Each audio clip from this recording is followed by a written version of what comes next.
ಸ್ನೇಹಿತರೆ, ಜಗತ್ತಲ್ಲೇ ಅತಿ ದೊಡ್ಡ ಮಿಲಿಟರಿ ಇಟ್ಕೊಂಡಿರೋ ದೇಶಗಳ ಪೈಕಿ ಯಾವುದಾದ್ರೂ ಒಂದು ದೇಶಕ್ಕೆ ತನ್ನ ವಾಯು ಪ್ರದೇಶವನ್ನೇ ರಕ್ಷಣೆ ಮಾಡಿಕೊಳ್ಳೋ ಸಾಮರ್ಥ್ಯ ಇಲ್ಲ ಅಂದರೆ ಅದು ಪಾಕಿಸ್ತಾನಕ್ಕೆ ಮಾತ್ರ. ಮಾತಿಗೂ ನನ್ನ ಹತ್ರ ಅದಿದೆ ಅದನ್ನು ತೆಗಿತೀನಿ, ಅದನ್ನು ಆಚೆ ಹಾಕಿಬಿಡ್ತೀನಿ ಅಂತ ಹೇಳೋ ಪಾಕಿಸ್ತಾನ, ನ್ಯೂಕ್ಲಿಯರ್ ಬ್ಲ್ಯಾಕ್ ಮೇಲ್ ಮಾಡೋ ಪಾಕಿಸ್ತಾನ, ಭಾರತ ಯುದ್ಧಕ್ಕೆ ಬಂದರೆ ಹೊಡೆದು ಕಳಿಸ್ತೀವಿ ಅಂತ ಯಾವಾಗಲೂ ಹಾರಾಡ್ತಾ ಇತ್ತು.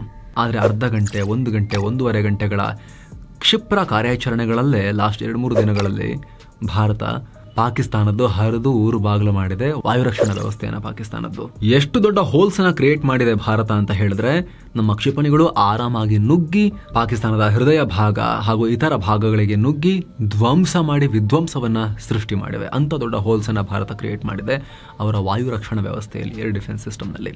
ಹಾಗಿದ್ರೆ ಪಾಕಿಸ್ತಾನಕ್ಕೆ ಓವರ್ ಆಲ್ ಏನೇನು ಲಾಸ್ ಆಯಿತು, ಭಾರತಕ್ಕೆ ಏನ್ ಲಾಸ್ ಆಯಿತು, ಭಾರತ, ಪಾಕಿಸ್ತಾನ ಹಾಗೂ ವಿದೇಶಿ ಮಾಧ್ಯಮಗಳು ಈ ನಷ್ಟಗಳ ಬಗ್ಗೆ ಯಾವ ರೀತಿ ರಿಪೋರ್ಟ್ ಮಾಡಿವೆ ಎಲ್ಲವನ್ನ ಈ ವರದಿಯಲ್ಲಿ ನೋಡ್ತಾ ಹೋಗೋಣ. ಆ ಕಡೆ ತನಕ ಮಿಸ್ ಮಾಡಿದೆ ನೋಡಿ. ಪಾಕ್ ಅತ್ಯಮೂಲ್ಯ ಆಸ್ತಿ ನಾಶ. ಎಸ್ ಸ್ನೇಹಿತರೆ, ಆಪರೇಷನ್ ಸಿಂಧೂರ್ನಲ್ಲಿ ಪಾಕಿಸ್ತಾನ ತನ್ನ ಅತ್ಯಮೂಲ್ಯ ಆಸ್ತಿಗಳನ್ನೆಲ್ಲ ಕಳ್ಕೊಂಡಿದೆ. ಸಾವಿರಾರು ಕೋಟಿ ಬೆಲೆ ಬಾಳೋ ಮಿಲಿಟರಿ ಬೇಸಸ್ ಡ್ಯಾಮೇಜ್ ಆಗಿರೋದು ಅಷ್ಟೇ ಅಲ್ಲ, ಆ ರೀತಿ ಫಿಸಿಕಲ್ ಆಸೆಟ್ಸ್ ಅಷ್ಟೇ ಅಲ್ಲ ಹೇಳ್ತಿರೋದು, ಇಡೀ ಜಗತ್ತಿಗೆ ಮಾರಿಯಾಗಿರೋ ಉಗ್ರ ರತ್ನಗಳನ್ನು ಪಾಕಿಸ್ತಾನ ಕಳ್ಕೊಂಡಿದೆ. ಆಪರೇಷನ್ ಸಿಂಧೂರ್ನ ಮೊದಲ ದಾಳಿಯಲ್ಲೇ ಪಾಕಿಸ್ತಾನ ಇಷ್ಟು ವರ್ಷ ಸಾಕಿಕೊಂಡು ಬಂದಿದ್ದ ಒಂದಿಷ್ಟು ಉಗ್ರ ಹುಳುಗಳು ನಾಶವಾಗಿವೆ. ಲೇಟೆಸ್ಟ್ ಅಂಕಿಅಂಶಗಳ ಪ್ರಕಾರ ಜೈಷ್ ಹಾಗೂ ಲಷ್ಕರ್ ಸಂಘಟನೆಗೆ ಸೇರಿದ ಕನಿಷ್ಠ 130ರಿಂದ 140 ಭಯೋತ್ಪಾದಕರು ಬಲಿಯಾಗಿದ್ದಾರೆ. ಮಸೂದ್ ಅಜರ್, ಹಫೀಜ್ ಸಯೀದ್ನಂತಹ ದೊಡ್ಡ ಹುಳಗಳನ್ನ ಪಾಕಿಸ್ತಾನ ಬೇರೆ ಜಾಗಕ್ಕೆ ಮೂವ್ ಮಾಡಿ ರಕ್ಷಣೆ ಕೊಟ್ಟಿದ್ರೂ ಕೂಡ ಆ ಉಗ್ರ ಹೆಡ್ ಕ್ವಾರ್ಟರ್ಗಳಲ್ಲಿದ್ದ ಅವರ ಕ್ಲೋಸ್ ಫ್ಯಾಮಿಲಿಯವರೆಲ್ಲ ಧ್ವಂಸ ಆಗಿ ಹೋಗಿದ್ದಾರೆ. ಅಲ್ಲಿಗೆ ಹೊಡೆಯೋ ನಿರೀಕ್ಷೆನೇ ಮಾಡಿರಲಿಲ್ಲ, ಆದರೂ ಸೇಫ್ಟಿಗಿರಲಿ ಅಂತ ಹೆಡ್ಗಳನ್ನ ಮೂವ್ ಮಾಡಿದ್ರು. ಆದರೆ ದೇಹ ಮತ್ತು ಬಾಲಗಳೆಲ್ಲ ಅಲ್ಲೇ ಇದ್ವು, ಹೊಡೆದೇ ಬಿಟ್ಟಿದ್ದಾರೆ, ಧ್ವಂಸ ಆಗಿ ಹೋಗಿದ್ದಾರೆ. ಅಬು ಜುಂದಾಲ್, ಹಫೀಜ್ ಮಹಮ್ಮದ್ ಜಮೀಲ್, ಮೊಹಮ್ಮದ್ ಯೂಸುಫ್ ಅಜರ್, ಖಾಲಿದ್ ಮತ್ತು ಮೊಹಮ್ಮದ್ ಹಸನ್ ಖಾನ್ ಅನ್ನೋ ಹೆಸರುಗಳು ಸದ್ಯಕ್ಕೆ ಆಚೆ ಬರ್ತಾ ಇದೆ. ಒಂದೊಂದಾಗಿ ಇನ್ನಷ್ಟು ಜಾತಕ ರಿಲೀಸ್ ಆಗ್ತಾ ಇದೆ. ಇವುಗಳ ಜೀವಕ್ಕಂತೂ ಬೆಲೆ ಇಲ್ಲ. ಪಾಕಿಸ್ತಾನ ಸೇನೆ ಇವುಗಳನ್ನು ಇಟ್ಕೊಂಡಿರೋದೇ ಭಾರತದ ವಿರುದ್ಧ ಹಾಕಿ ಒಂಥರ ಅದು ಫೈರ್ ಆ್ಯಂಡ್ ಫರ್ಗೆಟ್ ಅಸ್ತ್ರಗಳಿದ್ದ ಹಾಗೆ. ಅವುಗಳ ನಾಶ ಆಗೋಕೆ ಇರೋದು, ಅವುಗಳನ್ನು ಭಾರತ ನಾಶ ಮಾಡಿದೆ. ಈಗ ಹೊಸದಾಗಿ ಇನ್ಯಾರನ್ನಾರು ಹುಡುಕ್ತಾರೆ ಈಗ ರಿಕ್ರೂಟ್ ಮಾಡೋಕ್ಕೆ. ಆದರೆ ಇಷ್ಟು ದಿನಕ್ಕಿಂತ ಈ ಸಲ ನೀವು ರಿಕ್ರೂಟ್ ಮಾಡಿ ಕಳಿಸಿದ್ರೆ ಪೆಟ್ಟು ಕೊಡ್ತೀವಿ ಅನ್ನೋದನ್ನ ಪಾಕಿಸ್ತಾನ ಸೇನೆಗೂ ಹೊಡೆತ ಕೊಟ್ಟು ಭಾರತ ಸಾಬೀತು ಮಾಡಿದೆ. ಲ್ಯಾಂಡ್ ಏರ್ ಅಸೆಟ್ಗಳ ನಷ್ಟ. ಸ್ನೇಹಿತರೆ, ಭಾರತದ ರಕ್ಷಣಾ ಇಲಾಖೆ ಅಧಿಕೃತವಾಗಿ ಪಾಕಿಸ್ತಾನದ ಲ್ಯಾಂಡ್ ಮತ್ತು ಏರ್ ಆಸೆಟ್ಸ್ ಅನ್ನ ಡಿಸ್ಟ್ರಾಯ್ ಮಾಡಿದೀವಿ ಅಂತ ಹೇಳಿದೆ. ಲ್ಯಾಂಡ್ ಆಸೆಟ್ಸ್ ಅಂದರೆ ಮಿಲಿಟರಿ ಬೇಸ್, ಸರ್ವೆಲೆನ್ಸ್ ಸಿಸ್ಟಮ್, ನೆಲದ ಮೇಲಿರೋ radar, air defence system, missile launcher ಸೇರಿ ನೆಲದ ಮೇಲಿಂದ ಆಪರೇಟ್ ಆಗೋ ನಾನಾ ರೀತಿಯ ಸೇನಾ ಉಪಕರಣ ಮತ್ತು ಫೆಸಿಲಿಟೀಸ್. ಸದ್ಯಕ್ಕೆ ಯಾವ್ಯಾವುದಕ್ಕೆ ಡ್ಯಾಮೇಜ್ ಆಗಿರೋ ಪ್ರೂಫ್ ಸಿಕ್ಕಿದೆ ಅಂತ ನೋಡೋಣ. ಅದೇ ರೀತಿ ಏರ್ ಆಸೆಟ್ಸ್ ಅಂದರೆ ಫೈಟರ್ ಜೆಟ್ಗಳಿಂದ ಹಿಡಿದು ಡ್ರೋನ್, ಏವ್ಯಾಕ್ಸ್ ಸೇರಿ ಸಾಕಷ್ಟು ಏರ್ ಕ್ರಾಫ್ಟ್ಗಳಾಗಿರ್ಬೋದು. ಇವೆಲ್ಲವನ್ನ ಕೈನೆಟಿಕ್ ಮತ್ತು ನಾನ್ ಕೈನೆಟಿಕ್ ಮೆಥಡ್ಸ್ ಅನ್ನು ಬಳಸಿ ಹೊಡೆದು ಹಾಕಿದ್ದೀವಿ ಅಂತ ಭಾರತ ಅಧಿಕೃತವಾಗಿ ಜಗತ್ತಿನ ಮುಂದೆ ಹೇಳಿದೆ. ಕೈನೆಟಿಕ್ ಆಯುಧ ಅಂದರೆ ಫೈಟರ್ ಜೆಟ್, ಡ್ರೋನ್, ಮಿಸೈಲ್ ಸೇರಿದ ಹಾಗೆ ಎಲ್ಲ ರೀತಿಯ ಮೊಬೈಲ್ ಆಯುಧಗಳು, ಅಂದರೆ ಹಾರಿ ಹೋಗಿ ವೈರಿ ಪಡೆಗಳಿಗೆ ಹೊಡೆಯೋ ಆಯುಧ. ಆಶ್ಚರ್ಯ ಅನ್ಸ್ಬೋದು ಸ್ನೇಹಿತರೆ, ಭಾರತ ಪಾಕಿಸ್ತಾನ ಎರಡೂ ಸೇರಿ 125ಕ್ಕೂ ಅಧಿಕ ಫೈಟರ್ ಜೆಟ್ಗಳನ್ನು 3 ದಿನದ ಕದನದಲ್ಲಿ ಬಳಸಿವೆ ಅಂತ ಕೆಲ ವಿದೇಶಿ ಮಾಧ್ಯಮಗಳು ರಿಪೋರ್ಟ್ ಮಾಡಿವೆ. ಹಾಗಿದ್ರೆ ನಿಜಕ್ಕೂ 125 ಫೈಟರ್ ಜೆಟ್ಗಳು ಬಳಕೆಯಾಗಿದಾವ? ಪಾಕ್ ಪ್ರಧಾನಿ ಶಹಬಾಜ್ ಶರೀಫ್ ತಮ್ಮ ಪಾರ್ಲಿಮೆಂಟ್ನಲ್ಲಿ ನಿಂತು ಭಾರತ 80 ಫೈಟರ್ ಜೆಟ್ ಬಳಸಿದೆ ಅಂತ ಹೇಳಿದ್ದನ್ನು ಬಿಟ್ಟರೆ ಅದಕ್ಕೆಲ್ಲೂ ಸಾಕ್ಷ್ಯ ಇಲ್ಲ. ಭಾರತನೂ ಹೇಳಲಿಲ್ಲ ಏನೆಲ್ಲ ಉಪಕರಣಗಳನ್ನು ಬಳಸಿ ಏನೆಲ್ಲ ಪರ್ಟಿಕ್ಯುಲರ್ ಆಗಿ ಅವರ ಏರ್ಕ್ರಾಫ್ಟ್ಗಳನ್ನು ಹೊಡೆದು ಹಾಕಿದ್ದೀವಿ ಅನ್ನೋದನ್ನು ಭಾರತ ಇದುವರೆಗೂ ಅಫಿಷಿಯಲ್ ಆಗಿ ಒಂದು ಶಬ್ದವೂ ಬಳಸಿಲ್ಲ. ಅದಕ್ಕೆ ಸಂಬಂಧಪಟ್ಟಂತೆ ಆ ಪ್ರೊಫೆಷನಲಿಸಮ್ ಅನ್ನು ಭಾರತ ಮೇಂಟೈನ್ ಮಾಡಿದೆ. ಗಲಿಬಿಲಿಯಾಗಿ ಬಂದು ಪ್ರೆಸ್ ಮೀಟ್ ಏನು ಮಾಡಿಲ್ಲ, ಅವರು ಹೇಳೋ ಟೈಮಿಗೆ ಹೇಳ್ತೀವಿ ಅಂತ ಹೇಳಿದ್ದಾರೆ. ಇನ್ನು ಈ ವರದಿಯಲ್ಲಿ ಮುಂದುವರಿಯೋಕ್ಕಿಂತ ಮುಂಚೆ ನೀವು ನಿಮ್ಮ ಮನೆಯಲ್ಲೇ ನಿಮ್ಮ ಬ್ಲಡ್ ಶುಗರ್ ಲೆವೆಲ್ನ ಹೇಗೆ ಚೆಕ್ ಮಾಡ್ಕೋಬಹುದು ಅಂತ ಕ್ವಿಕ್ ಆಗಿ ನೋಡ್ಬಿಡೋಣ. ಈ ವಿಡಿಯೋದ ಪಾರ್ಟ್ನರ್ಸ್ ಆಗಿರೋ B2 10 ಸೆಕೆಂಡ್ಗೆ ಗ್ಲೂಕೋಸ್ ಲೆವೆಲ್ ಚೆಕ್ ಮಾಡೋ ಟಾಪ್ ರೇಟೆಡ್ ಹಾಗೂ ISO certified CDSCO certified glucometer ತಗೊಂಡ್ಬಂದಿದ್ದಾರೆ. ಇದು ಮೋಸ್ಟ್ ಅಡ್ವಾನ್ಸ್ಡ್ ಗ್ಲೂಕೋಮೀಟರ್. ಸ್ಮಾರ್ಟ್ ಫೋನ್ಗೆ ಟೈಪ್ ಸಿ ಪೋರ್ಟ್ ಮೂಲಕ ಡೈರೆಕ್ಟ್ ಆಗಿ ಕನೆಕ್ಟ್ ಆಗುತ್ತೆ. 10 ಸೆಕೆಂಡ್ನಲ್ಲಿ ಗ್ಲೂಕೋಸ್ ಲೆವೆಲ್ ಅನ್ನ ನೀವು ಚೆಕ್ ಮಾಡಬಹುದು. ಇನ್ನೊಂದು ಇಂಪಾರ್ಟೆಂಟ್ ವಿಚಾರ ಏನು ಅಂದರೆ, ಈ ಗ್ಲೂಕೋಮೀಟರ್ಗೆ ಚಾರ್ಜ್ ಮಾಡೋದು, ಸೆಲ್ ಹಾಕೋದು, ಬ್ಯಾಟ್ರಿ ಹಾಕೋದು ಆ ಥರದ್ದು ಏನೂ ಕೂಡ ಇಲ್ಲ. ಇದು ಲೈಫ್ ಟೈಮ್ ವಾರಂಟಿಯೊಂದಿಗೆ ಬರುತ್ತೆ, ಹಾಳಾಗಂಥದ್ದು ಏನೂ ಇಲ್ಲ ಇದರಲ್ಲಿ. ಜಸ್ಟ್ ಟೈಪ್ ಸಿ ಪೋರ್ಟ್ ಮೂಲಕ ಕನೆಕ್ಟ್ ಮಾಡಿಕೊಂಡು ಸ್ಮಾರ್ಟ್ ಫೋನಲ್ಲಿ ಇದನ್ನು ಆರಾಮಾಗಿ ಯೂಸ್ ಮಾಡ್ಬೋದು. ನಿಮ್ಮ ಸ್ಮಾರ್ಟ್ ಫೋನ್ನಲ್ಲಿ ನಿಮ್ಮ ಡೈಲಿ, ವೀಕ್ಲಿ, ಮಂತ್ಲಿ ಟ್ರೆಂಡ್ ಎಲ್ಲವನ್ನ ಅಲ್ಲೇ ಪಡಿಬಹುದು. ಅಲ್ಲೇ ಅದನ್ನು ಡಾಕ್ಟರ್ಗೆ ಶೇರ್ ಮಾಡ್ಬೋದು. ಪ್ರಿಸ್ಕ್ರಿಪ್ಷನ್ ಕೂಡ ಪಡ್ಕೊಳ್ಬಹುದು. ಎಲ್ಲ ಕಡೆ ಬುಕ್ಕಲ್ಲಿ ಲೆಡ್ಜರ್ ಮೇಂಟೈನ್ ಮಾಡ್ತಾ ಕೂರ್ಬೇಕಂತೇನೂ ಇಲ್ಲ. ಬಹಳ ಸಿಂಪಲ್. ಫೋನ್ನಲ್ಲಿ ಫ್ರೀ ಬೀಟೋ ಆ್ಯಪನ್ನು ಡೌನ್ಲೋಡ್ ಮಾಡಬೇಕು. ನಂತರ ಗ್ಲೂಕೋಮೀಟರ್ನ ಫೋನ್ಗೆ ಕನೆಕ್ಟ್ ಮಾಡಿ ಟೆಸ್ಟಿಂಗ್ ಸ್ಟ್ರಿಪ್ನ ಗ್ಲೂಕೋಮೀಟರ್ಗೆ ಹಾಕಿದ್ರೆ ಮುಗಿತು. 10 ಸೆಕೆಂಡ್ಗೆ ನಿಮಗೆ HbA1c ಆಧಾರದಲ್ಲಿ ನಿಮ್ಮ ಬ್ಲಡ್ ಶುಗರ್ ರೀಡಿಂಗ್ ಸಿಕ್ಬಿಡುತ್ತೆ. ಗ್ಲೂಕೋಸ್ ಲೆವೆಲ್ ಎಷ್ಟಿದೆ ಅನ್ನೋ ಮಾಹಿತಿ ಸಿಗುತ್ತೆ. ಈ ರೀತಿ ಟೆಸ್ಟ್ ಮಾಡೋಕೆ ಬೇಕಾದ ಟೆಸ್ಟಿಂಗ್ ಸ್ಟ್ರಿಪ್ಗಳು, ಲ್ಯಾನ್ಸೆಟ್ಗಳು ಚುಚ್ಚೋದಿರುತ್ತಲ್ಲ, ಅದು ಎಲ್ಲವೂ ಕಿಟ್ನಲ್ಲೇ ಇರುತ್ತೆ. ಸೇಲ್ ಪ್ರೈಸ್ನಲ್ಲಿ ಲಭ್ಯ ಇದೆ. ಯಾವ ಡಯಾಗ್ನೋಸ್ಟಿಕ್ ಸೆಂಟರ್ಗೂ ಹೋಗದೆ ಮನೇಲೇ ಕೂತ್ಕೊಂಡು ಗ್ಲೂಕೋಸ್ ಲೆವೆಲನ್ನು ಚೆಕ್ ಮಾಡ್ಬೋದು, ಮಾನಿಟರ್ ಮಾಡ್ಬೋದು. ಇದು ಅಮೆಜಾನ್ ಚಾಯ್ಸ್ ಪ್ರಾಡಕ್ಟ್ ಕೂಡ ಹೌದು. ಟಾಪ್ ರೇಟೆಡ್ ಪ್ರಾಡಕ್ಟ್ ಇದು. ಡಿಸ್ಕ್ರಿಪ್ಷನ್ ಹಾಗೂ ಪಿನ್ ಮಾಡಿರೋ ಕಾಮೆಂಟ್ನಲ್ಲಿ ಲಿಂಕ್ ಇದೆ. ಆಸಕ್ತರು ಮಿಸ್ ಮಾಡದೆ ಚೆಕ್ ಮಾಡಿ. ಬನ್ನಿ ಈಗ ವರದಿಯಲ್ಲಿ ಮುಂದುವರಿಯೋಣ. ಆದರೆ ಸ್ನೇಹಿತರೆ, ಆಪರೇಷನ್ ಸಿಂಧೂರ್ನಲ್ಲಿ ಮಿಸೈಲ್ ಮತ್ತು ಪ್ರೆಸಿಷನ್ ವೆಪನ್ಗಳನ್ನು ಬಳಸಿದೀವಿ ಅಂತ ಭಾರತ ಹೇಳಿದೆ. ಈ ಕೈನೆಟಿಕ್ ಅಸ್ತ್ರಗಳು 9 ಸ್ಥಳಗಳಲ್ಲಿ ಪಾಕಿ ಉಗ್ರರನ್ನ ಮೇಲಕ್ಕಳಿಸಿ ಜಿಹಾದಿ ಫ್ಯಾಕ್ಟರಿಗಳ ಮೇಲ್ಛಾವಣಿಯಿಂದ ಹಿಡಿದು ಬೇಸ್ಮೆಂಟ್ ತನಕ ತೂತು ಮಾಡಿ ಸರ್ವನಾಶ ಮಾಡಿರೋದಕ್ಕೆ ಭಾರತ ವಿಡಿಯೋಸ್ ಅನ್ನ ಕೂಡ ರಿಲೀಸ್ ಮಾಡಿದೆ. ನಾವು ರಿಲೀಸ್ ಮಾಡೋದು ಬಿಡಿ, ಪಾಕಿಗಳೇ ವಿಡಿಯೋಗಳನ್ನ ಶೂಟ್ ಮಾಡಿ ಅಪ್ಲೋಡ್ ಮಾಡಿದ್ದಾರೆ. ಪಾಕಿಸ್ತಾನ ಸೇನೆ ಕೂಡ ಇದನ್ನು ಅಲ್ಲಗಳೆಯಕ್ಕಾಗಿಲ್ಲ, ಒಪ್ಕೊಂಡಿದ್ದಾರೆ ಡ್ಯಾಮೇಜಸ್ ಆಗಿರೋದನ್ನ. ಏನೋ ಲಾಹೋರ್ನಲ್ಲಿ ಚೀನಾ ನಿರ್ಮಿತ HQ-9 ಪೇಟ್ರಿಯಟ್ ಏರ್ ಡಿಫೆನ್ಸ್ ಸಿಸ್ಟಮ್ ನ ಬ್ಯಾಟರಿಯನ್ನ ಡ್ಯಾಮೇಜ್ ಮಾಡಿದೀವಿ ಅಂತ ಭಾರತ ಅಧಿಕೃತವಾಗಿ ಹೇಳಿಕೊಂಡಿದೆ. ಬ್ಯಾಟರಿ ಅಂತ ಹೇಳಿದ್ರೆ ಜನಸಾಮಾನ್ಯರ ಭಾಷೆಯಲ್ಲಿ ಬ್ಯಾಟರಿ ಸೆಲ್ ಅಥವಾ ಲೈಟ್ ಹಾಕೋ, ಟಾರ್ಚ್ ಹಾಕೋ ಆ ಬ್ಯಾಟರಿ ಅಲ್ಲ. ಏರ್ ಡಿಫೆನ್ಸ್ ಸಿಸ್ಟಮ್ಗೆ ಬೇಕಾದ command vehicle, control vehicle, radar vehicle, missile launch vehicle, ಸಾಕಷ್ಟು ಕಾಂಪೊನೆಂಟ್ ಸೇರಿ ಒಂದು ಬ್ಯಾಟರಿ ಅಂತಾರೆ. ಒಂದೊಂದು ಕಾಂಪೊನೆಂಟ್ ಸಾವಿರಾರು ಕೋಟಿ ರೂಪಾಯಿ ಬೆಲೆ ಬಾಳುತ್ತೆ. ಅದಿಲ್ಲ ಅಂದ್ರೆ ಏರ್ ಡಿಫೆನ್ಸ್ ಸಿಸ್ಟಮ್ ಕೆಲಸನೇ ಮಾಡೋದಿಲ್ಲ. ಸದ್ಯಕ್ಕೆ ಲಾಹೋರ್ನ ಏರ್ ಡಿಫೆನ್ಸ್ ಸಿಸ್ಟಮ್ಗೆ ಭಾರತ ಡ್ಯಾಮೇಜ್ ಮಾಡಿರುವುದನ್ನ ಅಫಿಷಿಯಲ್ ಆಗಿ ಕನ್ಫರ್ಮ್ ಮಾಡಿದೆ.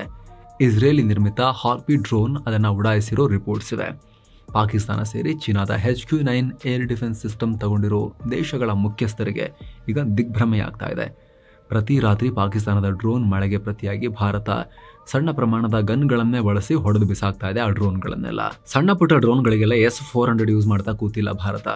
ಹೈ ಸ್ಪೀಡ್ ಮಿಸೈಲ್ಗಳಿಗೆ, ದೊಡ್ಡ ಗಾತ್ರದ ಸ್ಫೋಟಕಗಳಿಗೆ ಮಾತ್ರ Bharat S-400 Akash air defence ಎಲ್ಲ ಯೂಸ್ ಮಾಡಿರೋದು. ಸಣ್ಣ ಪುಟ್ಟ ಈ ಪುಡಿ ಡ್ರೋನ್ಗಳನ್ನೆಲ್ಲ ನಮ್ಮ ಹತ್ರ ಪ್ರತಿ ನಿಮಿಷಕ್ಕೆ ಸಾವಿರಾರು ರೌಂಡ್ ಫೈರ್ ಮಾಡೋ ಗನ್ಗಳಿದಾವೆ, ಅವುಗಳನ್ನು ಬಳಸಿ ಹೊಡೆದು ಹಾಕಿದ್ದೀವಿ ನಾವು. ಅದಕ್ಕೆ ಪ್ರತಿಯಾಗಿ ಭಾರತ ಮಾಡಿರೋದು ಪಾಕಿಸ್ತಾನದಲ್ಲೇ ವಿಜುವಲ್ ಎವಿಡೆನ್ಸ್ 10 ಬಂದಿದ್ದಾವೆ ಸಾಕ್ಷ್ಯ ಸಮೇತ. ರಾವಲ್ಪಿಂಡಿ ಕ್ರಿಕೆಟ್ ಸ್ಟೇಡಿಯಂನಿಂದ ಹಿಡಿದು ಸ್ಕರ್ದು ಏರ್ ಫೀಲ್ಡ್, ಜಕೋಬಾಬಾದ್, ಸರ್ಗೋದಾ, ಬುಲರಿಕಾ ಏರ್ ಫೀಲ್ಡ್ಗಳಿಗೆ ಭಾರಿ ಡ್ಯಾಮೇಜ್ ಆಗಿದೆ. ರಾವಲ್ಪಿಂಡಿ ಬಳಿಯ ನೂರ್ ಖಾನ್ ಏರ್ ಬೇಸ್ಗೆ ಭಾರಿ ಡ್ಯಾಮೇಜ್ ಆಗಿದೆ. ರಾವಲ್ಪಿಂಡಿ ಹಾಗೂ ಇಸ್ಲಾಮಾಬಾದ್ ನಡುವಿರೋ ಏರ್ ಬೇಸ್ ಇದು. ಪಾಕಿಸ್ತಾನದಲ್ಲೇ ಅತಿ ಹೆಚ್ಚು ಪ್ರೊಟೆಕ್ಟೆಡ್ ಏರ್ ಬೇಸ್. ಇನ್ನಿದರ ಪಕ್ಕದಲ್ಲಿರೋ ಗ್ಯಾರಿಸನ್ ಟೌನ್ ಅನ್ನ ಪಾಕ್ ಸೇನೆಯ ಹೃದಯ ಭಾಗ ಅಂತಲೇ ಕರೆಯಲಾಗುತ್ತೆ. ಅದೇ ಟೌನ್ ಅಲ್ಲಿರೋ ಆರ್ಮಿ ಹೆಡ್ ಕ್ವಾರ್ಟರ್ ಪಕ್ಕದಲ್ಲೇ ಭಾರತದ ಮಿಸೈಲ್ ಬಿದ್ದಿದೆ. ಇಲ್ಲಿಗೆ ಮಿಸೈಲ್ ಬಿದ್ದ ವಿಡಿಯೋ ಕೂಡ ವೈರಲ್ ಆಗಿದೆ. ಏನು ಪಂಜಾಬ್ನ ಮುರೀದ್ ಏರ್ ಬೇಸ್ಗೂ ಕೂಡ ಭಾರಿ ಡ್ಯಾಮೇಜ್ ಆಗಿದೆ. ಪಾಕ್ ಸೇನೆ ಈ ಏರ್ ಬೇಸನ್ನು ಡ್ರೋನ್ ಲಾಂಚಿಂಗ್ ಸ್ಟೇಷನ್ ಆಗಿ ಬಳಸ್ತಾ ಇತ್ತು ಅನ್ನೋ ರಿಪೋರ್ಟ್ಸ್ ಇವೆ. ಇನ್ನು ರಫೀಕಿ ಏರ್ ಬೇಸ್ ಪಂಜಾಬ್ ಪ್ರಾಂತ್ಯದ ಶೋರ್ಕೋಟ್ ಜಿಲ್ಲೆಯಲ್ಲಿದೆ. JF-17 ಮಿರಾಜ್ ಫೈಟರ್ ಜೆಟ್ಗಳ ಹಲವು ಸ್ಕ್ವಾಡ್ರನ್ಗಳಿರೋ ಏರ್ ಬೇಸ್ ಇದು.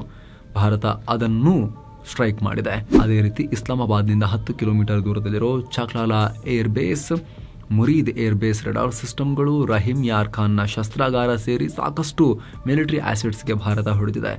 ಈ ಸ್ಟ್ರೈಕ್ಗಳನ್ನು ಕನ್ಫರ್ಮ್ ಮಾಡೋ ಸಾಕಷ್ಟು ವಿಜುವಲ್ಸ್ ಕೂಡ ಬಂದಿದೆ. ಇದರ ಜೊತೆಗೆ LOC ಬಳಿ ಇರೋ ಪಾಕಿಸ್ತಾನದ command and control centre, logistics ಅಂದರೆ ಮಿಲಿಟರಿ ವಾಹನಗಳಿಗೆ ಡ್ಯಾಮೇಜ್ ಮಾಡಿದ್ದೀವಿ ಅಂತ ರಕ್ಷಣಾ ಇಲಾಖೆ ಕನ್ಫರ್ಮ್ ಮಾಡಿದೆ. ಪಾಕಿಸ್ತಾನ ಮಿಲಿಟರಿ ಇನ್ಫ್ರಾಸ್ಟ್ರಕ್ಚರ್ ಜೊತೆಗೆ ಮಿಲಿಟರಿ ಪರ್ಸನಲ್ಗೂ ಡ್ಯಾಮೇಜ್ ಆಗಿದೆ. ಇದು ಬಹಳ ಇಂಪಾರ್ಟೆಂಟ್.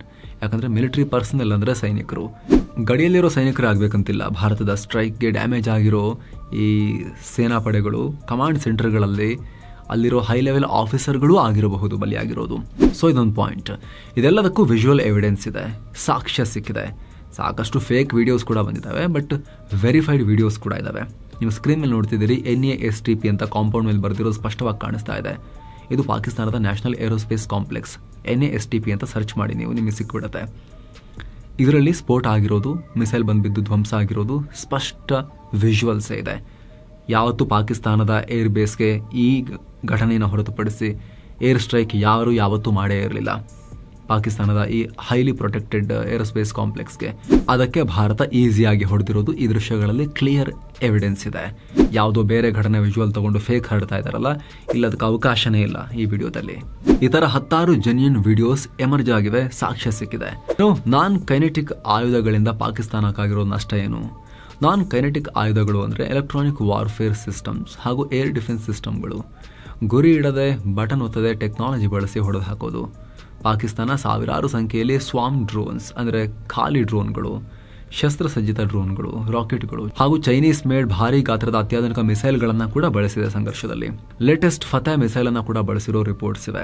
ಪಾಕಿಸ್ತಾನ ಭಾರತದ ಏರ್ ಡಿಫೆನ್ಸ್ ಸಿಸ್ಟಮ್ ಟೆಸ್ಟ್ ಮಾಡೋಕೆ ಹಾಗೂ ಅದನ್ನ ಭೇದಿಸಿ ಏರ್ ಕ್ರಾಫ್ಟ್ ಗಳನ್ನ ನುಗ್ಗಿಸೋಕೆ ಇನ್ನಿಲ್ಲದ ಪ್ರಯತ್ನ ಮಾಡಿದೆ. ಆದ್ರೆ ಭಾರತ ಈ ರೇಂಜಿಗೆ ಟೆಕ್ನಾಲಜಿ ರೆಡಿ ಮಾಡಿ ಇಟ್ಕೊಂಡಿದೆ, ಡಿಪ್ಲಾಯ್ ಮಾಡಿದೆ. ಅದರ ಸಾಮರ್ಥ್ಯ ಈ ಲೆವೆಲ್ಗಿದೆ ಅಂತ ಪಾಕಿಸ್ತಾನ ಕನಸು ಮನಸ್ಸಲ್ಲೂ ಲೆಕ್ಕ ಹಾಕಿರಲಿಲ್ಲ. ಡ್ರೋನ್ಗಳಿಗೆ ಸಪರೇಟ್ ಆಗಿ ವೆರೈಟಿ ಆಂಟಿ ಡ್ರೋನ್ ಸಿಸ್ಟಮ್ ಅಮಲಿದೆ. ಅದಕ್ಕೆಲ್ಲ S-400 ಆಕಾಶ ಎಲ್ಲ ಬಳಸಬೇಕಂತಿಲ್ಲ ಪುಡಿ ಡ್ರೋನ್ಗಳಿಗೆ, ಆಗಲೇ ಹೇಳಿದ ಹಾಗೆ. ಅದು ಬಿಟ್ಟು ಕೂಡ ಕ್ಷಿಪಣಿಗಳನ್ನ ಹೊಡೆಯೋಕೆ, ಏರ್ ಕ್ರಾಫ್ಟ್ಗಳನ್ನ ಹೊಡೆಯೋಕೆ, ಬಿಗ್ ಶಸ್ತ್ರಸಜ್ಜಿತ ಆರ್ಮರ್ ಡ್ರೋನ್ಗಳನ್ನು ಹೊಡೆಯೋಕೆ S-400 Triumf Akash surface to air missiles, Barak 8 air defence system, ಹಾಗೆ ರೀತಿ ಹಲವಾರು ಕೌಂಟರ್ ಸಿಸ್ಟಮ್ಗಳು ನಮ್ಮ ಹತ್ರ ಇವೆ. ಸಾವಿರಾರು ಸಂಖ್ಯೆಯ ಡ್ರೋನ್ಗಳನ್ನು, 10 ಸಂಖ್ಯೆಯ ಮಿಸೈಲ್ಗಳನ್ನು, 10 ಸಂಖ್ಯೆಯ ಆರ್ಮರ್ ಡ್ರೋನ್ಗಳನ್ನು ಭಾರತ ಹೊಡೆದು ಹಾಕಿದೆ. ಮೇ 9 ರಾತ್ರಿನೇ ಪಾಕಿಸ್ತಾನ 300-400 ಡ್ರೋನ್ಗಳನ್ನು ಲಾಂಚ್ ಮಾಡಿದೆ ಅಂತ ರಕ್ಷಣಾ ಇಲಾಖೆ ಅಫಿಷಿಯಲ್ ಮಾಹಿತಿ ಕೊಟ್ಟಿದೆ. ಆದರೆ ಇದರಲ್ಲಿ 99% ಭಾರತ ಹೊಡೆದು ಹಾಕಿದೆ, ಆಲ್ಮೋಸ್ಟ್ ಎಲ್ಲವನ್ನ. ಕೆಲವೊಂದು ಬಂದು ಸಣ್ಣ ಪುಟ್ಟ ಡ್ಯಾಮೇಜ್ ಮಾಡಿದೆ ಅಷ್ಟೇ ಡ್ರೋನ್ಗಳು. ಸಿವಿಲಿಯನ್ ಏರಿಯಾಸ್, ನಾಗರಿಕರಿರೋ ಜಾಗಕ್ಕೆಲ್ಲ ಡ್ಯಾಮೇಜ್ ಮಾಡಿದ್ದಾರೆ ಕೆಲವು ಕಡೆ, ಮೂರ್ಖರ ಥರ ಜನರ ಮೇಲೆ. ಮತ್ತು ಕೆಲವೊಂದು ಬಾರ್ಡರ್ಗೆ ತುಂಬ ಹತ್ತಿರದಲ್ಲಿರೋ ಏರ್ಫೋರ್ಸ್ ಸ್ಟೇಷನ್ಗಳ ಹತ್ರ ಸಣ್ಣ ಪುಟ್ಟ ಡ್ಯಾಮೇಜ್ಗಳು ಡ್ರೋನ್ಗಳು ತುಂಬ ಬಂದಾಗ ಕೆಲವೊಂದು ಮೈನರ್ ಆಗಿರೋ ರಿಪೋರ್ಟ್ಸ್ ಇವೆ ಅಷ್ಟೇ. ಮೇಜರ್ ಡ್ಯಾಮೇಜಸ್ ಏನೇ ಆದರೂ ಕೂಡ ಭಾರತದಲ್ಲಿ ಒಂದು ಫೋಟೋ, ಒಂದು ವಿಜುವಲ್ ಬರಬೇಕಲ್ಲ ಸ್ವಾಮಿ. ಪಾಕಿಸ್ತಾನದಲ್ಲಿ ಅಷ್ಟೊಂದು ವಿಜುವಲ್ ಬಂದಿದೆ ಸಾಕ್ಷ್ಯ ಸಮೇತ, ಒಂದಾರು ಬರಬೇಕಲ್ಲ. ನಮ್ಮ ಜನ ಯಾವಾಗಲೂ ಮೊಬೈಲ್ ಕೈಲಿ ಹಿಡ್ಕೊಂಡು ಕೂತಿರ್ತಾರೆ. ಎಲ್ಲಿದೆ? ಒಂದಿಲ್ಲ. ಕಾಶ್ಮೀರ, ಪಂಜಾಬ್ ಮತ್ತು ಆಕಾಶದಲ್ಲಿ ರಾತ್ರಿ ನಡೆದಂತಹ ದೃಶ್ಯಗಳು ಕಂಡು ಬಂದವಲ್ಲ. ಇಸ್ರೇಲ್ನ ಐರನ್ ಡೋಮ್ ಹಮಸ್ ರಾಕೆಟ್ಗಳನ್ನು ತಡೆದಿದ್ದಕ್ಕೆ ಜಗತ್ತು ಕಂಪೇರ್ ಮಾಡ್ತು ಅದನ್ನು. ಪಾಕಿಸ್ತಾನ F-16, JF-17, J-10C ಕೂಡ ಬಳಸಿರೋ ರಿಪೋರ್ಟ್ಸ್ ಇವೆ. ಅವುಗಳನ್ನು ಭಾರತ ಹೊಡೆದು ಹಾಕಿರೋ ರಿಪೋರ್ಟ್ಸ್ ಕೂಡ ಇವೆ. ಆದರೆ ಅದಿನ್ನೂ ಕೂಡ ಕನ್ಫರ್ಮ್ ಇಲ್ಲ. ಅದಕ್ಕೆ ಸಂಬಂಧಪಟ್ಟಂತೆ ನಾವು ಡೀಟೇಲ್ ಆಗಿ ಆಮೇಲೆ ಮಾಹಿತಿ ಕೊಡ್ತೀವಿ ಸೂಕ್ತ ಟೈಮ್ನಲ್ಲಿ ಅಂತ ವಾಯುಪಡೆ ಹೇಳಿದೆ. ವೆಯ್ಟ್ ಮಾಡೋಣ. ಇನ್ನು ಪಾಕಿಸ್ತಾನಕ್ಕೆ IMF $1 ಬಿಲಿಯನ್ ಸಾಲ ಕೊಟ್ಟಿದೆ. 8,500 ಕೋಟಿ ರೂಪಾಯಿ ಸಾಲ ಕೊಟ್ಟಿದೆ. ಆದರೆ ಸ್ನೇಹಿತರೆ, ಪಹಲ್ಗಾಮ್ ದಾಳಿ ಬಳಿಕ ಪಾಕಿಸ್ತಾನದ ಸ್ಟಾಕ್ ಮಾರ್ಕೆಟ್ 15%ಗಿಂತ ಜಾಸ್ತಿ ಬಿದ್ದು ಹೋಗಿದೆ. ಆ ನಷ್ಟವನ್ನು ರಿಕವರ್ ಮಾಡ್ಕೊಳ್ಳೋಕೆ IMF ಈ ರೀತಿ 4 ಸಲ ಸಾಲ ಕೊಡಬೇಕಾಗುತ್ತೆ. ಆ ರೀತಿ ಡ್ಯಾಮೇಜ್ ಆಗಿದೆ.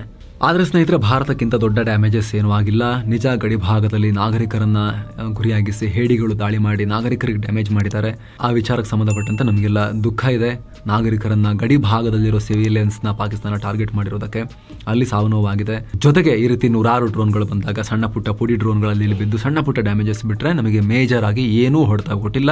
ಎಲ್ಲ ಏರ್ ಬೇಸ್ಗಳು, ಎಲ್ಲ ಏರ್ ಅಸೆಟ್ಸ್ ಆಪರೇಷನಲ್ ಇವೆ ಅನ್ನೋದನ್ನ ಫೋಟೋಸ್ ಸಮೇತ, ದೃಶ್ಯ ಸಮೇತ ಭಾರತೀಯ ಆರ್ಮ್ಡ್ ಫೋರ್ಸಸ್ ಪ್ರೆಸ್ ಮೀಟ್ನಲ್ಲಿ ಕನ್ಫರ್ಮ್ ಮಾಡಿದ್ದಾರೆ. ಆಗಲೇ ಹೇಳಿದ ಹಾಗೆ ಗ್ಲೂಕೋಮೀಟರ್ನಲ್ಲಿ 10 ಸೆಕೆಂಡ್ನಲ್ಲೇ ಚೆಕ್ ಮಾಡ್ಬೋದು. ಮೊದಲೆಲ್ಲ ಬ್ಯಾಟ್ರಿ ಬಳಸೋ ಗ್ಲೂಕೋಮೀಟರ್ ಬರ್ತಾ ಇದ್ವು. ಆದರೆ ಇದಕ್ಕೆ ಈ ಬೀಟೋದವ್ರದಕ್ಕೆ ಬ್ಯಾಟ್ರಿ ಕೂಡ ಬೇಡ, ಫೋನ್ ಕನೆಕ್ಟ್ ಮಾಡಿದ್ರೆ ಸಾಕು. ಕೆಲವರು ಹೇಳ್ತಾರೆ ಇದು ಫೋನ್ ಕನೆಕ್ಟ್ ಮಾಡಬೇಕಾಗಿರೋದ್ರಿಂದ ವಯಸ್ಸಾದವ್ರಿಗೆ ಗೊತ್ತಾಗದೇ ಇರ್ಬೋದು ಅಂತ. ಒಂದ್ಸಲಿ ಹೇಳ್ಕೊಟ್ರೆ ಡೆಫಿನೆಟ್ಲಿ ಈಸಿಯಾಗಿ ಮಾಡ್ಬೋದು. ಇದನ್ನು ಭಾಳ ಕಷ್ಟ ಏನಿಲ್ಲ, ಯಾಕಂದರೆ ಇದು ಇನ್ನೂ ಬೆಟರ್ ಆ್ಯಕ್ಚುಲಿ. ರೀಡಿಂಗ್ ನಾನು ಬರೆದಿಟ್ಕೊಳ್ತಾ ಕೂರ್ಬೇಕಂತ ಏನಿಲ್ಲ. ಆ್ಯಪಲ್ಲೆಲ್ಲ ಅಲ್ಲೇ ಬಂದುಬಿಡುತ್ತೆ, ಅಲ್ಲೇ ಸ್ಟೋರ್ ಆಗುತ್ತೆ, ರೆಕಾರ್ಡ್ಸ್ ಅಲ್ಲೇ ಇರುತ್ತೆ. ಜೊತೆಗೆ ಇದು ಹಾಳಾಗಲ್ಲ. ಇದರಲ್ಲಿ ಶೆಲ್ ಹಾಕೋದಿಲ್ಲ, ರೀಚಾರ್ಜ್ ಮಾಡೋದಿಲ್ಲ, ಹಾಳಾಗಂಥದ್ದು ಏನಿಲ್ಲ. ಇದರಲ್ಲಿ ಲೈಫ್ ಟೈಮ್ ವಾರಂಟಿ ಕೂಡ ಬರುತ್ತೆ ಇದಕ್ಕೆ. ಹಾಗಾಗಿ ಸಾಕಷ್ಟು ಅಡ್ವಾಂಟೇಜಸ್ ಕೂಡ ಇದೆ. ಸೊ ಆ ಪ್ರಾಡಕ್ಟ್ನ ಅಮೆಝಾನ್ ಮತ್ತು ಫ್ಲಿಪ್ಕಾರ್ಟ್ ಲಿಂಕ್ಸನ್ನು ಡಿಸ್ಕ್ರಿಪ್ಷನಲ್ಲಿ ಪಿನ್ ಮಾಡಿರೋ ಕಾಮೆಂಟ್ನಲ್ಲೇ ಕೊಟ್ಟಿರ್ತೀವಿ. ಆಸಕ್ತರು ಚೆಕ್ ಮಾಡಿ. ಇದನ್ನು ಯೂಸ್ ಮಾಡೋಕ್ಕೆ ಡಯಾಬಿಟಿಸ್ ಇರಲೇಬೇಕು ಅಂತಿಲ್ಲ. ಒಂದು ಹೆಲ್ದಿ ಲೈಫ್ ಸ್ಟೈಲ್ನ ಭಾಗ ಆಗಿ ಆಗಾಗ ಚೆಕ್ ಮಾಡ್ಕೊಳ್ತೀನಿ, ನಮ್ಮ ಫ್ಯಾಮಿಲಿಗೆ ಒಂದು ಇರಲಿ ಕಿಟ್ ಅನ್ನೋರು ಕೂಡ ಆರ್ಡರ್ ಮಾಡ್ಕೋಬೋದು. ಇಲ್ಲ ಅಂದರೆ ಕೆಲವ್ರಿಗೆ ಏನಂತ ಹೇಳಿದ್ರೆ ಸರ್ಕಲ್ನಲ್ಲಿ ಗೊತ್ತಿರೋರಿಗೆ ಯಾರಿಗಾದರೂ ಅವಶ್ಯಕತೆ ಇರೋರು, ಡೈಲಿ ಚೆಕ್ ಮಾಡ್ತಿರೋರು ಇದ್ದರೆ ಅವ್ರಿಗೂ ಕೂಡ ಲಿಂಕನ್ನು ಶೇರ್ ಮಾಡ್ಬೋದು. Thank you so much. ಮತ್ತೆ ಭೇಟಿ ಆಗ್ತಿರೋಣ. ನಮಸ್ತೆ.